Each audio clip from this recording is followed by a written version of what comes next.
नमस्कार, good evening, Radhe Radhe. बहुत बहुत स्वागत और अभिनंदन एक बार फिर से आप सभी साथियों का अशोका द एग्जाम गुरु आपका अपना यूट्यूब चैनल। मैं हूं आपका अपना दोस्त विजय मौर्य। तो मेरे प्यारे साथियों, अब तक का सफर बहुत शानदार रहा है।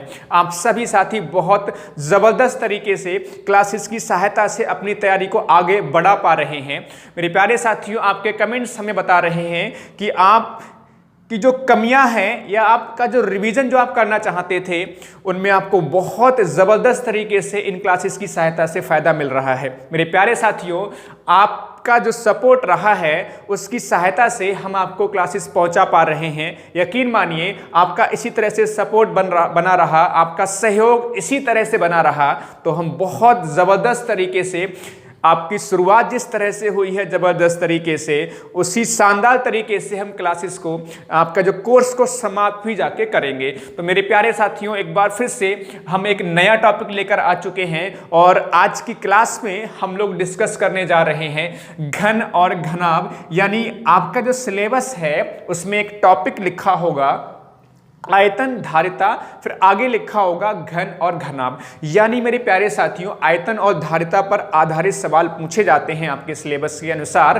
तो घन और घनाभ पर ही आधारित सवाल पूछे जाते हैं। वैसे क्या बेलन, शंकु, गोला वगैरह भी हमें पढ़ना होता है, लेकिन आपके सिलेबस में केवल घन और घनाभ ही पढ़ना है। तो मेरे प्यारे महारथियों, बहुत जबरदस्त तरीके से, शानदार तरीके से न केवल हम पहले फॉर्मूले अच्छे से याद कर पाएंगे, सीखेंगे कैसे करके फॉर्मूले बनते हैं, और उसके साथ में हम जितने भी प्रश्न आपके इस टॉपिक से बनते हैं, जितने भी महत्वपूर्ण प्रश्न बनते हैं, एक एक करके बेहतरीन तरीके से हम उनको डिस्कस भी करेंगे। मेरे प्यारे साथियों, इस टॉपिक से आपको बहुत ज़्यादा डर लगता है, मैंने कई बार देखा है, क्योंकि कारण क्या है कि आप इसके फॉर्मूले याद नहीं कर पाते हैं। पहली बात ये, याद करते हैं भूल जाते हैं। दूसरी बात यह है कि अगर आपको इस टॉपिक के फॉर्मूले याद नहीं होंगे मेरे प्यारे साथियों, तो आप प्रश्नों को भी हल नहीं कर पाओगे।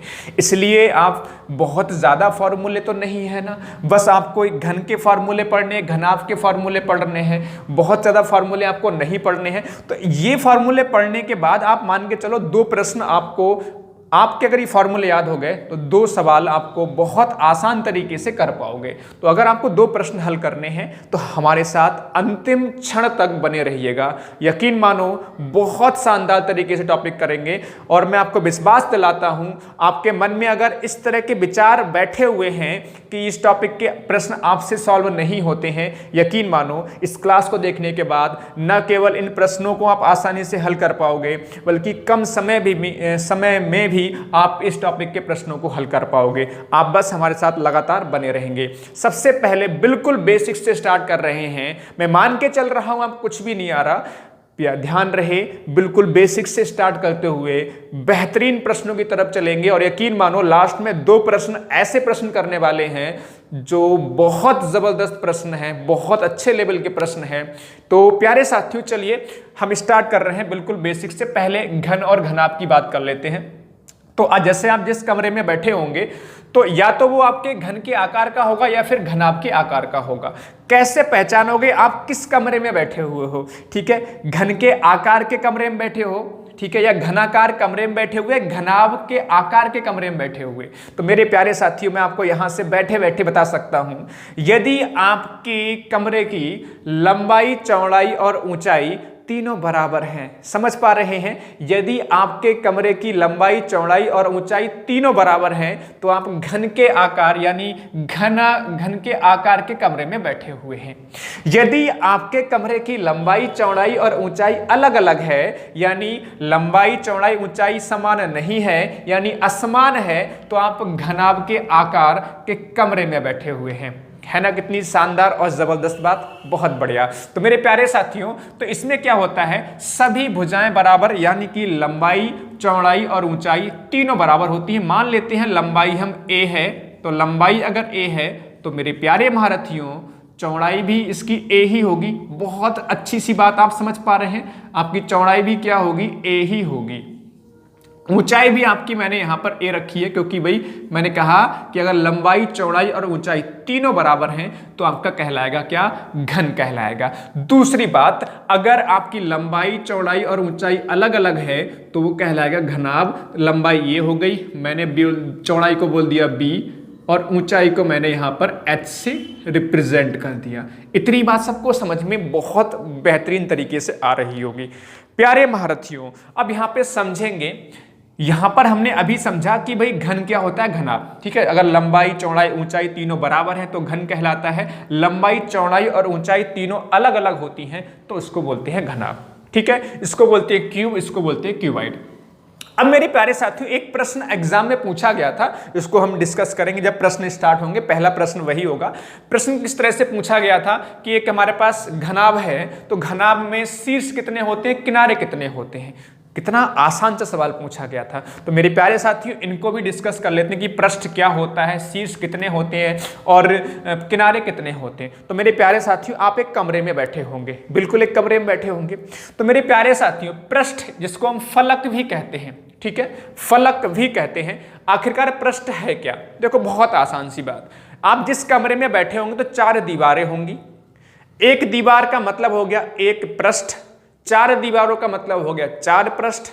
तो चारों दीवारों की बात कर पा रहे हैं तो 4 पृष्ठ की बात कर पा रहे हैं। और एक आपके पास छत हो जाती है और एक आपके पास फर्श हो जाती है। तो छत एक पृष्ठ हो गया अपने आप में और आपका जो फर्श है वो भी एक पृष्ठ हो गया। तो 4 दीवारें, 4 पृष्ठ, एक छत और एक फर्श, यानी कुल मिला के 6 पृष्ठ होते हैं, यानी 6 फलक होते हैं। बहुत जबरदस्त, बहुत शानदार। तो आपसे अगर पूछा जाए मेरे प्यारे साथियों कि घन या घनाभ दोनों की बात कर रहे हैं, कितने फलक होते हैं, कितने पृष्ठ होते हैं, तो आप बहुत शानदार तरीके से आप आंसर दे पाओगे। कितना होता है? 6 फलक होते हैं, 6 पृष्ठ होते हैं। आया ना मजा? बिल्कुल मजा आएगा, बहुत बढ़िया। अब मेरे प्यारे साथियों, अगर हम बात करें यहाँ पर शीर्ष और किनारे की, तो मेरे प्यारे साथियों, शीर्ष का मतलब कोने कह सकते हैं। तो कोने आप जिस कमरे में बैठे हो ना, गिन लो आसानी से।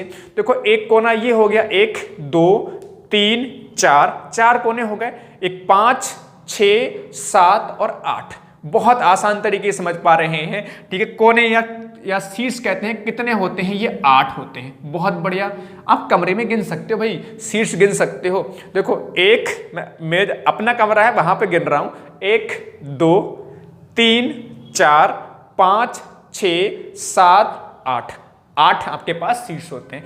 किनारे कितने होते हैं? किनारे का मतलब बहुत आसान तरीके से गिन पाओगे आप। किनो किनारे, जल्दी गिनो, अपने कमरे में बैठे हो, गिन के देखो एक बार। एक ये हो गया, एक ये 2 हो गया, 2, फिर एक नीचे 3 और एक 4 ये हो गए। ऐसी 4 इसके सामने वाले, 5 6 7 8 हो गए, फिर 9, एक 10 11 और एक 12। आप गिन के देखो, आप आसानी से गिन पाओगे। रटने की आवश्यकता बिल्कुल नहीं है, आप आसानी से गिन पाओगे। कमरे में गिन लेना बैठकर आराम से, एग्जाम हॉल में भी आप गिन सकते हो बहुत आसान तरीके से। तो मेरे प्यारे साथियों, प्रश्न अगर पूछा जाए कि घन या घनाभ की बात करें तो पृष्ठ कितने होते हैं? 6 होते हैं, शीर्ष होते हैं 8, किनारे होते हैं 12। एकदम से याद कर सकते हो, या फिर अगर आपने समझा होगा तो आप आसानी से, रटने की आवश्यकता बिल्कुल भी नहीं है।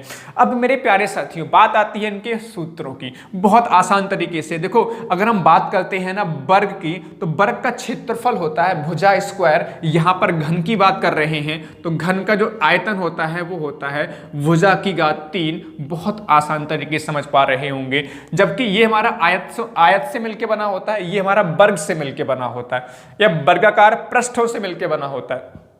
अब इसकी बात करें, ये आयतन देखो, इसमें क्या होगा? लंबाई गुणे चौड़ाई गुणे ऊंचाई। समझ में आ रही बात? इसका आयतन, घन का आयतन a की पावर 3, इसका आयतन लंबाई गुणे चौड़ाई गुणे ऊंचाई। बहुत बढ़िया। अब पार्श्वीय पृष्ठ का क्षेत्रफल, अच्छा मैंने आयतन बताया नहीं, आयतन होता क्या है? देखो आयतन कुछ नहीं होता, बहुत आसान सी बात है। कोई भी 3 विमाओं वाली आकृति 3 विमाओं वाली आकृति से मतलब होता है जिसमें लंबाई, चौड़ाई और ऊंचाई तीनों हो।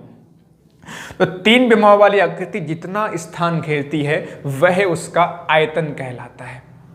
या फिर ऐसे भी समझ सकते हैं, जैसे आप जिस कमरे में बैठे होंगे, इस कमरे में जितनी हवा भरी हुई है, एयर जितनी इस कमरे में भरी हुई है, उस कमरे का आयतन। मतलब किसी भी 3 विमाओं वाली आकृति में हम जितना पदार्थ भर सकते हैं, जितना हम सामान भर सकते हैं, उसका आयतन कहलाएगा। जैसे आपने गिलास लिया, गिलास में क्या हुआ, आपने पानी भरा, तो जितना पानी गिलास में आ सकता है उसका आयतन कहलाएगा। बहुत आसान तरीके से समझ पा रहे होंगे। तो ये घन का आयतन होता है a⁻3 और घनाभ का आयतन होता है लंबाई गुणे चौड़ाई गुणे ऊंचाई। अब देखिए पार्श्वीय पृष्ठ का क्षेत्रफल, अगर आप मेरी बात समझ पा रहे होंगे, यकीन मानो मेरे शब्दों को ध्यान से सुन लोगे तो इनको फॉर्मूले आप आसानी से बना पाओगे। देखो पार्श्वीय पृष्ठ का मतलब होता है आपने इसमें छत का क्षेत्रफल नहीं लेना है और फर्श का क्षेत्रफल नहीं लेना है। अगर आपने कमरे की फर्श को हटा दिया और मतलब छत को हटा दिया और फर्श को हटा दिया तो केवल 4 दीवारें बच जाएंगी। तो चारों दीवारों का क्षेत्रफल ही कहलाता है पार्श्वीय पृष्ठ का क्षेत्रफल। बात समझ में आ रही है? तो एक दीवार का क्षेत्रफल होता है a², तो 4 का हो जाएगा 4a²। ठीक है, इसका क्या होगा, आपने आयत में एक फार्मूला पढ़ा होगा 2 × लंबाई प्लस चौड़ाई, ये सब आप सभी साथी जानते हैं। बस इसमें h और लगा दो तो ये बन जाएगा पार्श्वीय पृष्ठ का क्षेत्रफल। अब देखिए संपूर्ण पृष्ठ का क्षेत्रफल बहुत आसान है, सभी पृष्ठों का क्षेत्रफल, क्योंकि आप जानते हैं जब हम घन की बात कर रहे हैं तो घन में आपके जितने भी पृष्ठ होंगे सबके सब वर्गाकार होंगे और एक वर्ग का क्षेत्रफल होगा a² और इसमें पृष्ठ कितने होंगे 6, तो सबका क्षेत्रफल कितना हो जाएगा 6a²। नाम से समझ में आ रहा है संपूर्ण पृष्ठ का क्षेत्रफल, यानी जितने भी पृष्ठ हैं उन सब का क्षेत्रफल उनका 6a² हो जाएगा। इसका थोड़ा सा याद कर लो, वैसे मैं आपको समझाऊंगा तो समय लगेगा, मैं समय जाया ना करते हुए, समय खराब ना करते हुए सीधे टू द पॉइंट में फॉर्मूला यहाँ पे लिख दे रहा हूँ, आप आसानी से याद कर लेना। वैसे तो इसका भी एक बहुत आसान तरीके से समझाने बैठूंगा तो समय लग जाएगा। फिलहाल इसको ऐसे याद कर लेना, 2 × लंबाई क्या होगा, लंबाई × चौड़ाई, चौड़ाई इंटू ऊंचाई और ऊंचाई इंटू लंबाई, ये हो जाता है संपूर्ण पृष्ठ का क्षेत्रफल। विकर्ण देखो, वर्ग का विकर्ण होता है a√2, यहां पर हो जाएगा a√3। और अगर हम बात करें आयत का, तो आयत का विकर्ण होता है लंबाई का स्क्वायर प्लस चौड़ाई का स्क्वायर। याद आ रहा होगा, लंबाई का स्क्वायर प्लस चौड़ाई का स्क्वायर और इसमें h² और लगा दो, तो ये आपके फॉर्मूले हो गए। फिर समझ लो, देखो बहुत आसान, घन का आयतन a⁻3, पार्श्वीय पृष्ठ का क्षेत्रफल 4a² और संपूर्ण पृष्ठ का क्षेत्रफल 6a², विकर्ण हो गया a√3। जबकि हम घनाभ की बात करेंगे प्यारे महारथियों, तो घनाभ में आयतन होगा लंबाई गुणे चौड़ाई गुणे ऊंचाई और पार्श्वीय पृष्ठ, इसको हम चारों दीवारों का क्षेत्रफल भी कहते हैं। तो क्या होगा 2 × लंबाई प्लस चौड़ाई गुणे ऊंचाई, जबकि संपूर्ण पृष्ठ का क्षेत्रफल 2 × लंबाई इंटू चौड़ाई, चौड़ाई इंटू ऊंचाई, प्लस कल 2 चले जाएंगे, ऊंचाई इंटू लंबाई। विकर्ण देखो यहां पर होता है a√3, यहां पर होता है रूट में l² plus b² plus h²। अगर मजा आ रहा है ना, अगर आपको लगता है कि फॉर्मूले लगभग आपको याद हो चुके हैं, तो एक बार सभी महारथी एक बार लाइक का बटन दबा दीजिए। और जो साथी हमारे साथ पहली बार इसमें जुड़े हैं, आप सभी इस महारथी क्लास को सब्सक्राइब कर लीजिए। इसी तरह से हम और भी बेहतरीन क्लासेस आपको मिलती रहेंगी। तो मेरे प्यारे साथियों, अब चलते हैं प्रश्नों की तरफ। बहुत बढ़िया तरीके से प्रश्न आपको देखने को मिलेंगे। बिल्कुल बेसिक से मैंने प्रश्नों को उठाया है, बिल्कुल बेसिक से एक सीरियल में प्रश्नों को उठाते हुए चलेंगे, जिससे आपको समझने में बिल्कुल परेशानी महसूस ना हो। हर एक साथी हमारे साथ जुड़ा है इस समय, क्योंकि जिसने पढ़ा भी है, बहुत अच्छे से तैयारी कर रखी है, या कुछ साथी ऐसे होंगे जिन्होंने बिल्कुल भी मैथ नहीं पढ़ा है इस समय, केवल आपका इस पर्पस से पढ़ रहे हैं कि हमारा इन क्लासेस की सहायता से भला हो जाएगा। तो मैं सभी साथियों से कहना चाहता हूँ, सभी के लिए क्लास बहुत देखना ज़रूरी है, क्योंकि इसमें सभी के लिए इम्पॉर्टेंट है। ठीक है, बिल्कुल बेसिक से प्रश्नों को लेते हुए आगे बढ़ेंगे।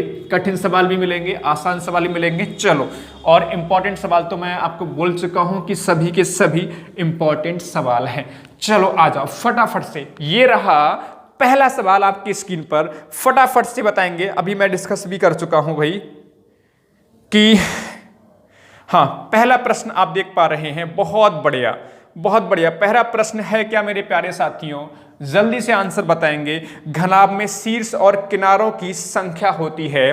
देखो अभी मैं डिस्कस कर चुका हूं, घनाभ हो या फिर घन हो, इसकी बात करें तो प्यारे महारथियों, शीर्ष होते हैं 8 और किनारे कितने होते हैं? किनारे होते हैं बहुत बढ़िया 12 होते हैं। तो ऑप्शन नंबर तीसरा एकदम से सही जवाब हो जाएगा। देखो है कितनी बढ़िया बात, बहुत बढ़िया। अगला प्रश्न क्वेश्चन नंबर दूसरा। क्वेश्चन नंबर दूसरा प्यारे साथियों क्या है, साधारणतया एक किताब है ना, एक ठोस आकृति है जिसका नाम है समांतर चतुर्भुज, घन, घनाभ, घन, आयत या फिर घनाभ। कितना बढ़िया सवाल है, और ये प्रश्न किसी स्टेट टेट में पूछा हुआ सवाल है। आप बताएंगे क्या आंसर होगा? बिल्कुल आप बता पा रहे होंगे। जो किताब होती है, किताब की लंबाई होती है, बिल्कुल होती है। चौड़ाई होती है, बिल्कुल होती है। ऊंचाई होती है, ऊंचाई का मतलब मोटाई होती है ना, कहते हैं किताब बहुत मोटी है जी, हमसे ना पढ़ी जाएगी। मोटाई का मतलब ऊंचाई है ना, तो उसमें लंबाई भी होती है, चौड़ाई भी होती है और ऊंचाई भी होती है। बात क्लियर है? तो कौन सा ऑप्शन हो जाएगा जिसमें लंबाई, चौड़ाई और ऊंचाई, और लंबाई, चौड़ाई और ऊंचाई तीनों अलग अलग होती है किताब में? बात समझ में आ रही है? लंबाई ज्यादा होती, चौड़ाई फिर थोड़ी सी लंबाई से कम होती है, मोटाई और कम होती है ना। तो लंबाई, चौड़ाई और ऊंचाई तीनों अलग अलग होते हैं, तो कहलाता है घनाभ। तो आंसर होगा ऑप्शन नंबर 4 एकदम से सही। तो आप कह देंगे भाई इसका आंसर हो जाएगा क्या? घनाभ। बहुत बढ़िया, मजा आ गया एकदम से। नेक्स्ट क्वेश्चन नंबर 3 की हम लोग बात करें प्यारे साथियों। हाँ भाई, क्वेश्चन नंबर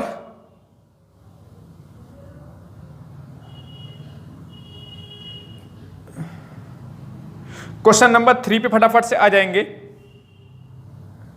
3 4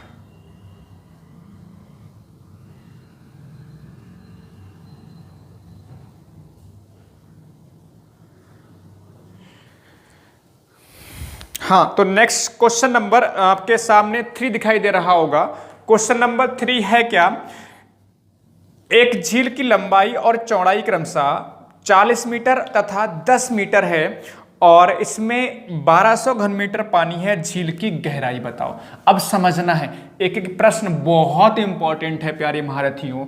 यकीन मानो सबके सब प्रश्न एग्जाम में इसी तरह के पूछे जाते हैं। नहीं मानो तो कोई भी किताब उठा के देख लो, बहुत शानदार प्रश्न है। आपको इसी तरह के प्रश्न परीक्षा में जरूर देखने को मिलेगा, विश्वास रखिएगा। क्वेश्चन नंबर 3 की बात कर रहे हैं प्यारे साथियों। है क्या, एक झील है जिसकी लंबाई दे रखी है 40 मीटर, चौड़ाई दे रखी है 10 मीटर और झील में पानी कितना है 1200 घन मीटर ऊंचाई पूछी गई है। लंबाई, चौड़ाई और ऊंचाई अलग अलग है और झील में पानी भरा हुआ है। पानी भरा है ना, तो इसका मतलब आयतन दे रखा है। प्यारे साथियों, इस तरह के सवालों को करने का सबसे बेहतर तरीका यह है जिसका मान दे रखा है, जिसका भी हमें वैल्यू दे रखी है, उसी का फॉर्मूला लगा देते हैं। यानी आयतन दे रखा है हमें 1200 घन मीटर, तो मेरे प्यारे महारथियों आयतन होता है घनाभ का लंबाई गुणे चौड़ाई गुणे ऊंचाई। ये दे रखा है सवाल में 1200, तो आपका लंबाई है 40 मीटर और चौड़ाई है आपके पास 10 मीटर और आपसे ऊंचाई पूछी गई है। बहुत बढ़िया तरीके से ऊंचाई का मतलब गहराई पूछी गई है। ये आप कैंसिल कर लीजिए, ये भी कैंसिल कर लीजिए, 4 तियां हो जाता है 12, तो h कितना हो गया? h हो गया 3 मीटर। बहुत शानदार, कितना आसान सवाल है, बहुत बढ़िया। क्वेश्चन नंबर 4 की बात करें मेरे प्यारे साथियों, तो क्वेश्चन नंबर 4 बहुत बढ़िया, ये भी प्रश्न बहुत शानदार है। आप सभी साथी जल्दी से कमेंट करके आंसर बताएंगे। किसी घन का पृष्ठ क्षेत्रफल 96 वर्ग सेंटीमीटर है, इसके भुजा की लंबाई क्या है? मेरे प्यारे महारथियों, अब यहां पर थोड़ा सा डाउट आपके मन में ये आ सकता है कि सर इसके पार्श्वीय पृष्ठ की बात कर रहे हैं या फिर संपूर्ण पृष्ठ की बात कर रहे हैं। तो मेरे प्यारे महारथियों, मैं आपको बता दूं, जब तक पार्श्वीय पृष्ठ ना लगा हो तब तक पार्श्वीय पृष्ठ ना मानकर संपूर्ण पृष्ठ ही मानोगे। अगर पृष्ठ शब्द भी इस्तेमाल करा जाए तो भी संपूर्ण पृष्ठ मानोगे। तो इसमें ध्यान रहे, घन का पृष्ठ क्षेत्रफल यानी कि संपूर्ण पृष्ठीय क्षेत्रफल दे रखा है। जब तक पार्श्वीय ना लगा हो हम पार्श्वीय नहीं मानकर संपूर्ण ही मानेंगे। तो प्यारे साथियों, घन का पृष्ठीय क्षेत्रफल, और प्यारे साथियों ध्यान रहे पार्श्वीय पृष्ठीय क्षेत्रफल घन का होता है 4a², जबकि यहां पर हम बात कर रहे हैं 6a² की, क्योंकि प्यारे साथियों संपूर्ण पृष्ठ दे रखा है सवाल में। तो बहुत आसान तरीके से आप समझ पा रहे होंगे, 6a² = 96 दे रखा है।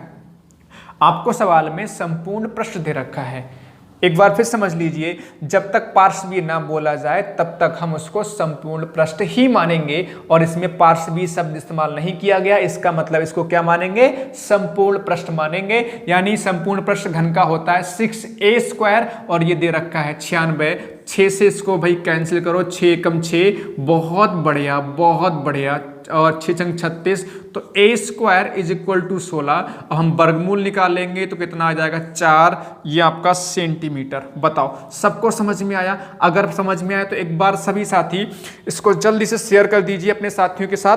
बहुत बढ़िया। क्वेश्चन नंबर 5 की तरफ चलेंगे फटाफट से बिना देर करते हुए। क्वेश्चन नंबर 5 ये रहा आपके मोबाइल की स्क्रीन पर। जल्दी से सभी महारथी आंसर बताएंगे। क्या किसी ठोस का घन पृष्ठीय क्षेत्रफल 216 वर्ग मीटर है? इसका आयतन पूछा है। घन है, घन पृष्ठीय क्षेत्रफल, तो देखिए पार्श्व भी इस्तेमाल नहीं किया गया, इसका मतलब इसको हम संपूर्ण पृष्ठ ही मानेंगे। तो घन का संपूर्ण पृष्ठीय यानी 6a², मैंने कहा जिसका दे रखा है मान उसी का फार्मूला। तो भाई पृष्ठीय क्षेत्रफल यानी कि संपूर्ण पृष्ठ दे रखा है 6a² होता है घन का, और ये दे रखा है 216। बहुत बढ़िया। यहां से बढ़ाओ, 6 3 18, 6 छंग 36। प्यारे महारथियों, a² इज इक्वल टू 36, तो a बराबर हो जाएगा यहां से 6। अगर a मतलब भुजा निकल के आ गई किसकी? घन की। अब मेरे प्यारे साथियों, घन का आयतन आपसे पूछा गया है, तो घन का आयतन होता है भुजा की पावर 3। बहुत शानदार, बहुत जबरदस्त। तो यहां पर कितना है? a कितना है? 6 की पावर 3, और 6 की पावर 3 होता है 216 घन सेंटीमीटर। इसका आंसर हो जाएगा। बहुत बढ़िया, बहुत शानदार। इसी तरह से बने रहिए, यकीन मानो हम सवालों को बिल्कुल सीखेंगे, बहुत बढ़िया तरीके से सीखेंगे। प्यारे साथियों, इसमें मीटर में दे रखा था, आपके जो इकाई है वो मीटर में आएगी, घन मीटर में आ जाएगी। क्वेश्चन नंबर ये 5 था। आ जाओ क्वेश्चन नंबर 6 पर। बहुत शानदार, बहुत बढ़िया। क्वेश्चन नंबर 6, इसी तरह से आप फटाफट से आंसर देते रहें। क्वेश्चन नंबर 6 बताएंगे। एक घन का आयतन 125 घन सेंटीमीटर है, फलक का क्षेत्रफल। बहुत शानदार प्रश्न है। क्वेश्चन नंबर 6, इसमें घन का आयतन दे रखा है, और घन का आयतन होता है a की पावर 3, और ये हमें दे रखा है 125। अब मेरे प्यारे साथियों, अगर a निकालेंगे तो घनमूल निकलेगा। बहुत आसान तरीके से आप समझ पा रहे होंगे। तो इसका घनमूल कितना आ जाएगा? 5। कैसे आएगा? ध्यान रहे, 125 के फैक्टर हम लोग करेंगे तो 5 से काटेंगे 2, 25 आ जाएगा, फिर 5 से कैंसिल करेंगे 5 आ जाएगा। तो घनमूल में क्या होता है? 3 एक जैसी संख्याओं में से एक संख्या लेते हैं, तो यहां से हम 5 ले लेंगे। ये हमारा आ गया क्या? भुजा आ गई। अब समझना, यहां पर हम बात कर रहे हैं ना कि घन की, यहां पर बात कर रहे हैं घन के फलक की। कह रहे हैं फलक का क्षेत्रफल। फलक मतलब एक पृष्ठ का क्षेत्रफल। आप समझेंगे इस बात को, मैंने स्टार्टिंग में ही आपको बताया था कि जो घन होता है ना, उसमें सबके जो सब फलक होते हैं, पृष्ठ होते हैं, वो वर्गाकार होते हैं। वर्गाकार मतलब एक पृष्ठ एक वर्ग, 2 पृष्ठ 2 वर्ग, 3 पृष्ठ 3 वर्ग, 6 पृष्ठ होते हैं तो 6 वर्ग लगे, मतलब 6 वर्गों से मिलकर बनता है हमारा घन। तो एक फलक की बात कर रहे हैं, यानी आप समझेंगे प्यारे महारथियों की जो एक फलक होगा वो हमारा वर्गाकार होगा। और सीधी सी बात है, जो भुजा घन की होगी ना, वही भुजा इस फलक की होगी। तो ये हमारे पास वर्ग होगा इस तरह से, तो ये वर्ग होगा। तो वर्ग की भुजा है हमारे पास कितनी बेटा? वर्ग की भुजा हमारे पास प्यारे महारथियों कितनी? 5। तो यहां से इसका क्षेत्रफल पूछा, और वर्ग का क्षेत्रफल होता है भुजा की पावर 2, यानी भुजा स्क्वायर। तो 5 का स्क्वायर कितना बन जाएगा? 25। और ये सेंटीमीटर में है, तो आप जानेंगे कि भाई एक सेकंड, हाँ, तो वर्ग सेंटीमीटर हो जाएगा इसकी इकाई या नहीं? ठीक है, एक इकाई जो है सेंटीमीटर में, तो वर्ग सेंटीमीटर, मीटर में है तो वर्ग मीटर। तो इसका ऑप्शन कौन सा होगा? ऑप्शन पहला वाला बिल्कुल ठीक होगा। बात क्लियर? बात समझ में आई? बहुत बढ़िया। क्वेश्चन नंबर 7 पे आ जाएंगे फटाफट से। क्वेश्चन नंबर 7 बताएंगे दो घनों का आयतन का अनुपात। देखो फटाफट से स्पीडली क्वेश्चंस को सॉल्व करना है, क्योंकि आपके समय जो है ना, बहुत बहुमूल्य समय आप दे रहे हैं हमें। तो इस समय को हमें बिल्कुल जाया नहीं करना है। एक एक सेकंड, एक एक मिनट हमारे लिए, सबके लिए बहुत कीमती है। इसलिए मैं फटाफट से सवालों की तरफ बढ़ रहा हूं। क्वेश्चन नंबर 7, दो घनों का आयतन का अनुपात है 27:64। इसमें संपूर्ण पृष्ठ का क्षेत्रफल का अनुपात आपको समझना होगा। जब हम एक घन की बात कर रहे होते हैं तो भुजा ए की बात कर रहे होते हैं। जब हम दो घनों की बात कर रहे होते हैं तो उस कंडीशन में एक घन की भुजा A1 मान रहे होते हैं और दूसरे घन की भुजा A2 मान रहे होते हैं। बात को समझ में आ रही है मेरे प्यारे महारथियों? इस सवाल में एक घन के आयतनों में अनुपात दे रखा है, दो घनों के आयतन में अनुपात दे रखा है। यानी पहला जो घन है, अगर मान लीजिए सिंपल तरीके से आप समझने की कोशिश करें, अगर केवल एक घन होता तो उसका आयतन होता A⁻3। होता या नहीं होता? बिल्कुल होता। यहां तक आप समझ पा रहे हैं? अब दो घन हैं तो एक का तो A1⁻3 हो गया और दूसरे का हो गया A2⁻3। पहले घन का आयतन A1⁻3, दूसरे का हो गया A2। प्यारे महारथियों, इनमें अनुपात दे रखा है 27:64 दे रखा है। बात क्लियर? आप समझ पा रहे हैं? तो इनके आयतन में ही अनुपात दे रखा है। अब यहां पर पावर 3, यहां पर पावर 3। ध्यान रहे प्यारे महारथियों, जब इस तरह से पावर में लगा है तो भाई इधर जाएगा ना तो सबका ये घनमूल हो जाएगा। घनमूल से मतलब आप ऐसे समझ लो, या इसको मैं ऐसे लिख लूं तो कोई दिक्कत, इसको ऐसे लिख सकता हूं पावर 3 तो उसका होल पावर 3 बन जाएगा, 27/64। बात क्लियर? अब यहां से A1/A2 निकालना है तो प्यारे महारथियों इधर आके घनमूल में चेंज हो जाएगा 27/64। तो प्यारे से महारथियों इस 27 का घनमूल 3 आ जाएगा और 64 का घनमूल 4 आ जाएगा, तो A1/A2 हो जाएगा 3:4, 3/4 हो जाएगा। बात समझ में आई? अगर इतनी बात समझ में आ गई होगी, क्योंकि भाई यहां पर A1/A2 यानी भुजाओं में अनुपात, भुजा में अनुपात निकल आया। अब मेरे प्यारे साथियों, संपूर्ण पृष्ठीय क्षेत्रफल में अनुपात पूछ रहे हैं। अगर एक घन होता तो उसका क्षेत्रफल होता 6A² होता, अगर दो हैं तो 6A1²/6A2² निकालना है। बहुत शानदार तरीके से 6 से 6 कैंसिल हो जाएगा और A1 यहाँ पे 3 ले सकते हो, A2 ले सकते हो 4, तो 3 का स्क्वायर लगा दो, यहाँ पे 9 हो जाएगा। और भाई 4 का स्क्वायर, क्योंकि A2 कितना 4 का स्क्वायर 16, तो इसको हम लिख सकते हैं ना 9:16। बहुत बढ़िया, बहुत शानदार आ गया, बहुत बढ़िया, मजा आ गया भाई। इसी तरह से बने रहो, बहुत शानदार तरीके से हम सीख पाएंगे। अगले प्रश्न की तरफ बढ़ेंगे फटाफट से, क्वेश्चन नंबर 8 की तरफ। आपको पता है इस समय हम डिस्कस कर रहे हैं, एक ऐसी सीरीज चल रही है हम लोग की जिसमें एक क्लास में एक टॉपिक फिनिश करते हुए आगे बढ़ रहे हैं, और आज की क्लास में हम डिस्कस कर रहे हैं घन और घना। तो प्यारे साथियों बहुत शानदार तरीके से आगे बढ़ रहे हैं क्वेश्चन नंबर 8 की तरफ। अब यहां से कुछ बेहतरीन सवाल डिस्कस करेंगे, जिसमें कुछ क्या होता है, या तो आयतन बराबर करना होता है, या फिर हम कह सकते हैं इसमें कुछ टुकड़ों की संख्या पूछ रहे होते हैं, ईंटों की संख्या पूछ रहे होते हैं। बेहतरीन सवाल अभी आने बाकी हैं। इसी तरह से अब डटे रहिए, मेहनत करते रहिए। तो मेरे प्यारे साथी, क्वेश्चन नंबर 8 क्या है? एक घन का आयतन समझेंगे, बहुत बढ़िया प्रश्न है। एक घन का आयतन 9 सेंटीमीटर लंबे, 6 सेंटीमीटर चौड़े, 8 सेंटीमीटर ऊंचे घनाभ के आयतन के बराबर है। एक बहुत प्यारी सी बात, मैं थोड़ा सा घन और घनाभ बना के बताता हूँ, इससे आपको समझने में आसानी रहे। एक घन हमारे पास ये है, कोई घन होगा, बहुत बढ़िया। ये कह रहे हैं घन का जो आयतन है ना, एक घनाभ है हमारे पास, इस तरह से कोई घनाभ होगा, समझ रहे हैं? एक घनाभ होगा, इस घनाभ की लंबाई 9 सेंटीमीटर, चौड़ाई 6 सेंटीमीटर और ऊंचाई कितनी है? 8 सेंटीमीटर। तो ये कहना चाह रहे हैं एक घनाभ का जो आयतन है ना, 9 सेंटीमीटर लंबे, 6 सेंटीमीटर चौड़े, 8 सेंटीमीटर ऊंचे घनाभ के आयतन के बराबर है। यानी इस घन का आयतन इस घनाभ के आयतन के बराबर है। तो कह रहे हैं इस घन की भुजा बता दो। बहुत आसान प्रश्न है ना, जैसा बोला वैसा कर दो। इसका आयतन इसके बराबर है, तो भाई इसका आयतन होता है ना, अगर भुजा आपकी ए है, आप जानते ही हो भी घन में भुजा ए होती है, तो इसका आयतन A⁻3 होता है। घनाभ का आयतन होता है लंबाई गुणे चौड़ाई गुणे ऊंचाई। तो प्यारे महारथियों, लंबाई है 9, चौड़ाई है 6 और ऊंचाई है कितनी? 8। बहुत शानदार। अब तो निकल ही जाएगा फटाफट से, देखो भाई बहुत आसान तरीके से निकल जाएगा। ये क्यूब है, इधर जाएगा तो घनमूल में चेंज। इसको बोल सकते हैं 3 इंटू 3, बहुत शानदार। इसको बोल सकते हैं 3 दूनी 6, बहुत बढ़िया, मजा आ गया। इसको बोलेंगे भाई 2 गुणे 2 और गुणे कितना 2, मजा आया बहुत, बहुत शानदार। अब घनमूल निकाल रहे हैं प्यारे साथियों। जब घनमूल निकाल रहे होते हैं ना तो भाई घनमूल निकाल रहे होते हैं ना तो एक जैसी संख्याओं में से 3 एक जैसी संख्याओं में से एक संख्या लेते हैं। समझ में बात आ रही? 3 एक जैसी संख्याओं में से एक संख्या, तो बहुत आसान तरीके से आप समझ पा रहे हैं यहां तक, ठीक है। तो यहां पर ये देखिए, ये 3 हमारे पास, इसमें से एक 3 बाहर आ गया, ये 3 ऐसे करके हो गया।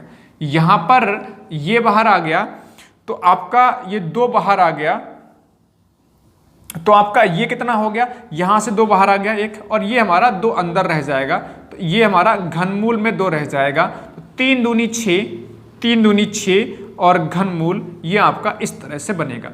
एक बार चेक कर लो कहीं मिस्टेक तो नहीं हो रही भाई, ठीक है। 3 तिया 9 और 3 दूनी 6 और 2 दूनी 4 दूनी 8, ठीक है। तो ये इस तरह से बन रहा है सवाल। तो घन की लंबाई क्या होगी ये आपसे पूछा गया, तो ये आपका फाइनली जाके आंसर होगा, बताओ, ठीक है।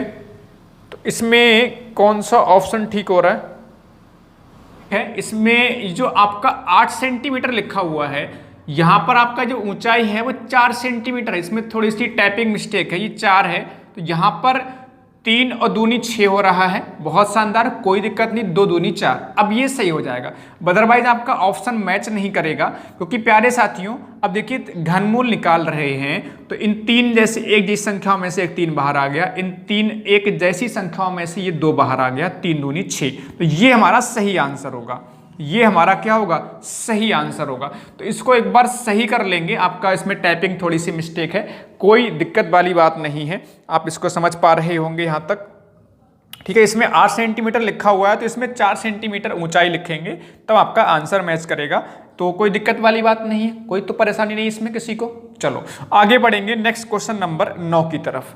क्वेश्चन नंबर 9 पे आ जाओ फटाफट से। क्वेश्चन नंबर 9 है क्या, बहुत शानदार प्रश्न है ये भी। क्या है? एक धातुई घनाभ की विमा 100 गुणे 80 गुणे 64 घन सेंटीमीटर है, इसे पिघलाकर घन बनाया जाता है और घनाभ का पृष्ठीय क्षेत्रफल। देखो एक घनाभ था, समझेंगे, एक क्या था हमारे पास, एक हमारे पास घनाभ था, तो घनाभ को पिघलाया और हमने क्या बना दिया, घन बना दिया, ठीक है।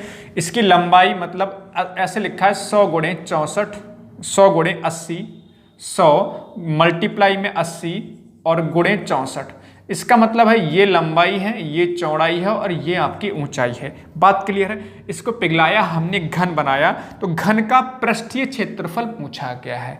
तो मेरे प्यारे साथियों, जब कभी भी हम एक वस्तु को पिघलाकर दूसरी वस्तु में बनाते हैं या चेंज करते हैं, दूसरी वस्तु में परिवर्तित कर देते हैं, तो उस कंडीशन में आयतन समान रहता है। बात क्लियर है? तो हमने क्या करना है, इसका आयतन इसके आयतन के बराबर, यानी जो घन का आयतन हमने इसको पिघलाया, घन बनाया, तो आप ऐसे बोल सकते हैं इसका आयतन इसके आयतन के बराबर। तो घन का आयतन पहले लिख लेते हैं, घन का आयतन बराबर घनाभ का आयतन, और घनाभ का आयतन लंबाई गुणे चौड़ाई और गुणे होता है ऊंचाई, ये ऑलरेडी लिखा हुआ है। तो a बराबर यहां से क्या निकल के आएगा, a निकल आएगा, देखो यहां पर इसको लिख लेते हैं 10 गुणे 10 और इसको लिख लेते हैं 10, है ना, इसको 10 गुणे 8 लिख लेते हैं, ठीक है। इसको लिख लो 8 गुणे 8। हमने ऐसा क्यों लिखा, हालांकि इनकी गुणा करने के बाद भी आप घनमूल निकाल सकते हो, तो बाद में फिर से फैक्टर करने पड़ेंगे, इसलिए मैंने आपके इस तरह से फैक्टर कर लिए। अब देखो इसमें देखो 3 संख्या एक जैसी हैं, एक बाहर आ गया 10 हो गया, और यहाँ पर एक बाहर यहाँ से आ गया 10 अट्ठे कितना हो गया 80, यानी कि मेरे प्यारे साथियों इकाई क्या है, यहाँ सेंटीमीटर में है, तो इकाई आपकी हो जाएगी 80 सेंटीमीटर। अब घन का पृष्ठीय क्षेत्रफल पूछा गया, पृष्ठीय क्षेत्रफल यानी कि संपूर्ण पृष्ठीय क्षेत्रफल तो होता है 6a²। तो आप बहुत आसान तरीके से आंसर बता पाओगे, 6a², a कितना है यहाँ पर 80, तो 80 का स्क्वायर हो जाएगा आपका 6400, तो यहाँ पर हो जाएगा 6 0 6 चौक 24 6 36 और 2 38। तो ये हमारा हो जाएगा स्क्वायर सेंटीमीटर या वर्ग सेंटीमीटर। बताओ सवाल सबको समझ में आया? सवाल सबको समझ में आया होगा। बहुत शानदार, बहुत ज़बरदस्त। क्वेश्चन नंबर 10 पे आ जाओ फटाफट से। बस कुछ सवाल और बचे हैं। यकीन मानो इस टॉपिक को जब हम फिनिश कर रहे होंगे, जब हम कह रहे होंगे आपसे कि अंतिम सवाल है, तब आपको बहुत मज़ा आएगा। आपसे अंदर की जो अनुभूति है ना, क्या ना, आनंद की अनुभूति प्राप्त होगी। क्योंकि जब आप एक टॉपिक कंप्लीट कर लेते हैं, रिवीजन कर लेते हैं, तो आपको बहुत अंदर से संतुष्टि होती है। तो मैं कह रहा हूं, जब आप अंतिम प्रश्न कर रहे होंगे आपको बहुत सुकून महसूस होगा। तो मेरे प्यारे साथी, क्वेश्चन नंबर 10 की बात कर लेते हैं। 10 मीटर लंबी, 6 मीटर ऊंची और 22.5 सेंटीमीटर मोटी एक दीवार बनाने में कितने ईंटों की आवश्यकता होगी यदि प्रत्येक ईंट का आकार दे रखा है 25 सेंटीमीटर गोड़े 12 सेंटीमीटर गोड़े 9 सेंटीमीटर। आप समझेंगे यहां पर। बहुत बढ़िया प्रश्न, ईंटों की संख्या वाले प्रश्न। देखो जिस तरह जितने भी संख्या वाले प्रश्न होते हैं बहुत आसान तरीके से समझेंगे। जो भी अब समझेंगे, जो भी बड़ी चीज होगी, बड़ी वस्तु होगी, कुछ भी बोल सकते हैं, तो बड़े का आयतन ऊपर, छोटे का आयतन नीचे। जैसे दीवार में अगर ईंटें लगानी है तो दीवार बड़ी होती है तो दीवार का आयतन ऊपर रखेंगे और एक ईंट का आयतन नीचे रखेंगे। जैसे हम टाइल बिछाते हैं तो टाइलों की संख्या निकालते हैं ना, फर्श पर जब टाइल बिछाते हैं तो उस कंडीशन में फर्श का क्षेत्रफल होता है ऊपर और टाइल का क्षेत्रफल होता है नीचे रखते हैं, है ना। फर्श का क्षेत्रफल ऊपर, टाइल का क्षेत्रफल नीचे। लेकिन यहाँ आयतन की बात कर रहे हैं तो भैया सीधी सी बात है, जब हम ईंट बात करेंगे, ईंट की दीवार की बात करेंगे तो उसमें आयतन की बात कर रहे होते हैं।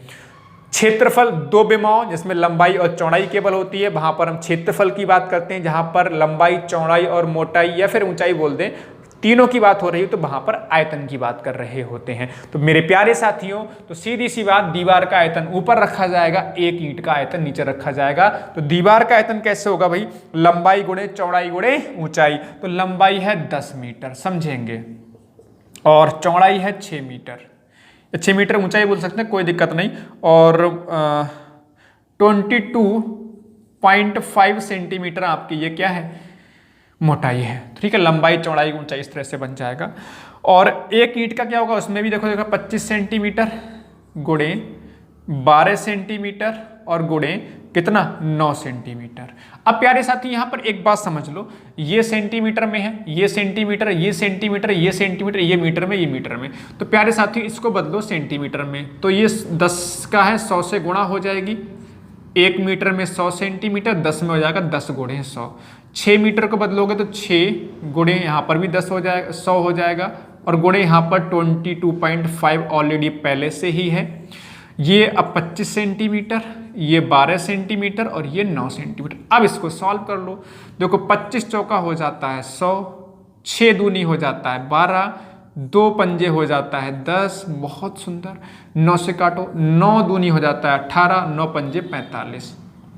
तो प्यारे साथियों देखो भाई, यहाँ से 25 से गुणा करोगे, मैं आपको बता दूं, ये 5 चौक हो जाएगा यहाँ पर 20, और गुणे 25 से गुणा करोगे 100 की, ये तो 2500 होगा। लेकिन एक अंक के बाद पॉइंट है तो यहाँ पर पॉइंट आएगा नहीं, 250 की गुणा करनी है इससे, तो 5000 हो जाएगा हमारा आंसर। बताओ, बहुत बढ़िया। तो 5000 ईंटों की सहायता होगी, मतलब 5000 ईंटों की आवश्यकता होगी। तो आप समझ पा रहे हैं, बड़े का आयतन ऊपर, छोटे का आयतन नीचे। दीवार बड़ी होती है, ऊपर आयतन दीवार का आयतन, नीचे ईंट का आयतन। जब इस तरह का प्रश्न पूछा जाता है तो ध्यान रखेंगे प्यारे महारथियों, इकाई का विशेष ध्यान रखना है। सब इकाई का ही खेल है। 1 मीटर में 100 सेंटीमीटर, कई बार क्या होता है कि कुछ इकाई सेंटीमीटर में, कुछ इकाई मीटर में दे देते हैं। आ जाओ क्वेश्चन नंबर 11 पर। अब और बहुत शानदार प्रश्न लेते हैं। क्वेश्चन नंबर 11, ये भी इसी तरह का प्रश्न है, थोड़ा सा चेंज है, बस संख्या इसमें ही पूछ रहे हैं। 60 मीटर गुणे 40 मीटर गुणे 30 मीटर माप का एक घनाभ के आकार का गोदाम है। उसमें गोदाम में क्या करना है? कितने घनाभकार बक्से रखे जा सकते हैं? एक बक्से का आयतन दे रखा है 0.8 घन मीटर। समझ पा रहे हैं इसमें, है ना। जैसे हमने क्या करना है, एक हमारे पास गोदाम है, गोदाम हमारे पास क्या है? 60 मीटर लंबा, 40 मीटर चौड़ा और 30 मीटर ऊंचा है। उसमें क्या करना है, घनाभ के आकार के बक्से भरने हैं और एक बक्से का आयतन दे रखा है 0.8 मीटर। तो यहाँ पर क्या है, कितने बक्से रखे जा सकते हैं, तो यहाँ पर संख्या पूछी जा रही है। तो सीधी सी बात है, गोदाम बड़ा होगा, बक्सा छोटा होगा, तो गोदाम का आयतन ऊपर रखेंगे, यानी गोदाम का आयतन ऊपर आ जाएगा और बक्से का आयतन नीचे आ जाएगा। तो गोदाम का आयतन क्या होगा, लंबाई गुणे चौड़ाई गुणे ऊंचाई, लंबाई 60 मीटर और चौड़ाई 40 मीटर और ऊंचाई कितनी 30 मीटर। और यहाँ पर ऑलरेडी ये 0.8 मीटर घन मीटर आयतन दे रखा है, तो निकालने की आवश्यकता नहीं है, ये ऑलरेडी आयतन दे रखा है। ऊपर वाला आयतन ये बन गया आपका, ये हटा दो, 0 लगा दो, 8 पंजे कितना 40, बहुत शानदार। तो प्यारे साथियों देखो 6 पंजे 30 तियां 90, तो आपका ये गुणा करेंगे 90,000 आ जाएगा, 90,000, यानी कि ऑप्शन नंबर तीसरा भाई ठीक ऑप्शन है। बहुत सुंदर। क्वेश्चन नंबर 12 पे आ जाओ। क्वेश्चन नंबर 12, 13, 14, बहुत शानदार प्रश्न है। क्वेश्चन नंबर 12, 13 और 14 ये थोड़े से अच्छे लेवल के सवाल हैं। एक आध सवाल तो ऐसा है इनमें कि बार बार सेम सवाल पूछा गया है, बिल्कुल संख्या भी चेंज नहीं की गई है। बताऊंगा कौन सा सवाल है, आप बस बने रहिए। क्वेश्चन नंबर 12 की बात कर रहे हैं। क्वेश्चन नंबर 12 है क्या, एक घनाभ की लंबाई चौड़ाई और ऊंचाई में अनुपात। बहुत बढ़िया, लंबाई चौड़ाई और ऊंचाई में अनुपात दे रखा है 6:5:4, और हमें यदि उसका संपूर्ण पृष्ठ 5328 वर्ग सेंटीमीटर है, तो लंबाई चौड़ाई और ऊंचाई पूछी गई है। देखो तो अनुपात दे रखा होता है, तो यहाँ पे लंबाई मान लेंगे 6x, चौड़ाई मान लेंगे 5x और ऊंचाई कितनी मान लेंगे 4x। इतनी बात समझ में आ रही है। अब हमें संपूर्ण पृष्ठ का क्षेत्रफल दे रखा है।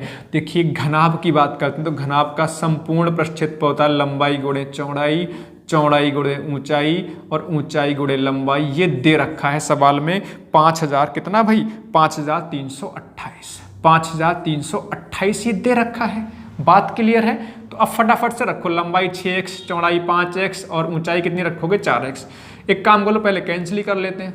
2 दूनी 4 है ना, 2 दूनी 4, 1 बचेगा, 2 छंग 12, 2 छंग 12, 2 चौक 8। तो लंबाई रखो यहाँ पर 6x और चौड़ाई रखो 5x, चौड़ाई 5x और ऊंचाई रखो 4x, ऊंचाई 4x और लंबाई 6x। इनकी सब किसके बराबर होगा, किसके इक्वल होगा 2664 के। अब मेरे प्यारे साथियों 6 पंजे 30 और यहाँ पर x स्क्वायर होगा, x स्क्वायर होगा प्लस 5 चौक होता है 20, x स्क्वायर हो जाएगा, x की गुणा x से होगी प्लस 6 चौक 24, ये x स्क्वायर होगा, ये बराबर होगा 664। ऐसे बनेगा नहीं बनेगा, बन जाएगा, बहुत आसान सी बात। अब मेरे प्यारे साथी कितना हो रहा है 30 20 50 और 20 70 74 x स्क्वायर, यहाँ पर 2664। तो यहाँ पर 6 चौक 24, 6 3 18 70, सीधे आप कह सकते हो यहाँ पर ये 36 आ जाएगा, 74 से काटोगे तो x स्क्वायर बराबर 36 हो जाएगा। x बराबर यहाँ से वर्गमूल निकालेंगे 6 आ जाएगा। अगर x आपका 6 आ गया तो सीधे सीधे आप लंबाई कितनी होगी, लंबाई 6x है तो 6 गुणे 6 इज इक्वल टू कितना होगा 36।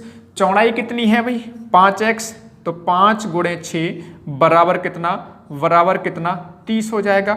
और यहाँ पर ऊंचाई कितनी है 4x, तो 4 गुणे 6 बराबर कितना 24। बताओ सबको सवाल समझ में आया, यस और नो। अगर सवाल समझ में आ रहे हैं तो बिल्कुल आप लाइक करेंगे, शेयर करेंगे, सब्सक्राइब करेंगे। ऑप्शन नंबर कौन सा ठीक होगा प्यारे महारथियों, इसमें ऑप्शन नंबर तीसरा ठीक हो जाएगा। बहुत आसान तरीके से आगे बढ़ रहे हैं। 2 प्रश्न और बचे हैं, बस 2 प्रश्न और, बस ये बेहतरीन प्रश्न है। हो सकता है अगला प्रश्न जो आप इस समय स्क्रीन पर देख पा रहे हैं, क्वेश्चन नंबर 13, ये बिल्कुल 2 बार सवाल, 2 या 3 बार सवाल पूछा गया, बिल्कुल सेम सवाल। बस हुआ क्या था इसमें, एक बार ABC करके पूछा गया था, एक बार XYZ करके पूछा गया था। ठीक है, XYZ करके पूछा गया था। समझेंगे, बहुत बढ़िया प्रश्न है।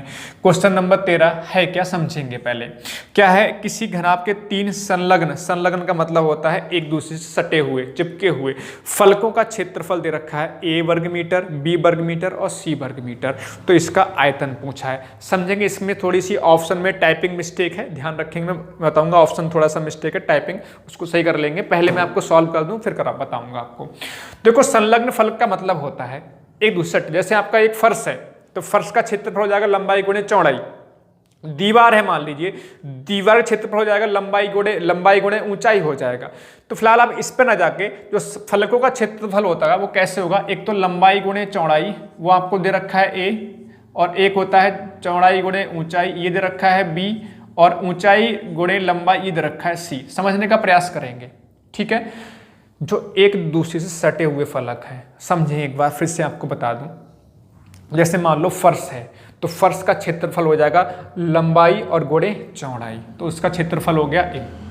इसका मान लो एक दीवार लगी है, दीवार लंबाई और गुणे ऊंचाई, दीवार क्या होगा, आयताकार दीवार होगी तो लंबाई गुणे ऊंचाई, ठीक है, लंबाई गुणे ऊंचाई बन गया। और एक सामने का मान लो तो ये चौड़ाई हो गई और एक ऊंचाई हो गई, तो चौड़ाई गुणे ऊंचाई। एक काम कर लो, इनकी गुणा कर लो, गुणा करोगे तो यहाँ पर एल स्क्वायर बी स्क्वायर और एच स्क्वायर बराबर ए बी और सी हो जाएगा, नहीं हो जाएगा। देखो गुणा होगी तो एल स्क्वायर हो जाएगा बी स्क्वायर और एच स्क्वायर। क्या मेरे प्यारे साथियों इसको ऐसे लिख सकते हैं क्या, L B H A B C होगा, नहीं होगा। और एल बी एच का मतलब होता है लंबाई गुणे चौड़ाई गुणे ऊंचाई, और ये क्या होता है, ये आपका आयतन होता है, और आयतन निकल आया हमारा रूट में ए बी सी। तो ऑप्शन ठीक कर लेंगे, ऑप्शन थोड़ी सी मिसप्रिंट है वैसे, हालांकि आपका ये ऑप्शन ठीक दिखाई दे रहा है। ऑप्शन कौन सा ठीक है, तीसरा ठीक है।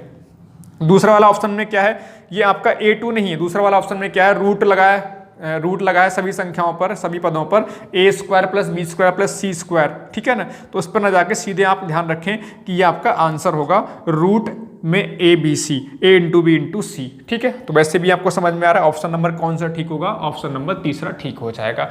एक बार एक्स बाई जेड करके पूछा गया था, तो उसमें आंसर क्या होगा, रूट में एक्स बाई जेड हो जाएगा, है ना। चलो एक और सवाल देखते हैं, क्वेश्चन नंबर 14 अंतिम सवाल है और बहुत बढ़िया प्रश्न है, बहुत बढ़िया प्रश्न है। क्वेश्चन नंबर 14 देखो जरा कैसे करना है मेरे प्यारे साथियों, बहुत शानदार रिस्पॉन्स आप सभी का। क्वेश्चन नंबर 14 किसी घनाभ के 3 संलग्न फलकों का पृष्ठीय क्षेत्रफल 7:10:14 के अनुपात में है।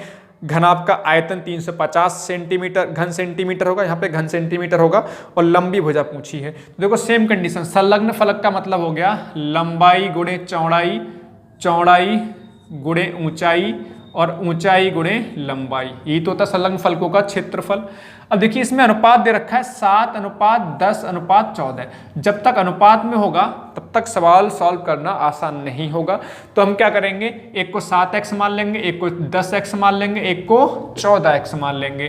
तो इसको मान लेते हैं 7x, इसको मान लेते हैं 10x, और इसको मान लेते हैं 14x। बात समझ में आ रही है, बात सबको समझ में आ रही है। तो बहुत आसान तरीके से आप समझने की कोशिश कर सकते हैं। तो एक 7x, एक 10x, एक 14x। एक काम कर लेते हैं, इन सब की कर लेते हैं गुणा, इन सब की कर लेते हैं गुणा। तो यहाँ पर सेम बनेगा L square plus B square plus H square, और यहाँ पर 7x गुणे 10x और गुणे आपका 14x। ऐसा बनेगा, नहीं बनेगा, बिल्कुल बनेगा, कोई दिक्कत वाली बात तो नहीं है, यहाँ तक सबको समझ में आ रही होगी।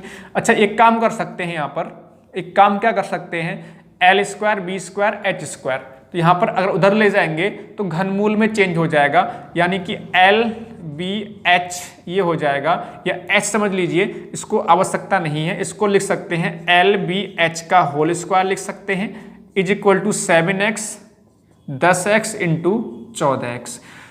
एल बी एच यानी आयतन सवाल में दे रखा है 350, तो 350 का स्क्वायर यानी 350 यानी 350 गुणे 350 लिख सकते हैं। बात समझ में यहाँ तक आ रही, सबको नहीं आ रही, बताओ सभी को समझ में आ रहा होगा यहाँ तक। बढ़िया सवाल है, थोड़े से बस अच्छे लेवल के सवाल है ये, तो मैं आपको बता दूं बहुत आसान तरीके से आप समझ पा रहे होंगे। आयतन दे रखा है 350, तो 350 का स्क्वायर बन जाएगा 350 गुणे 350।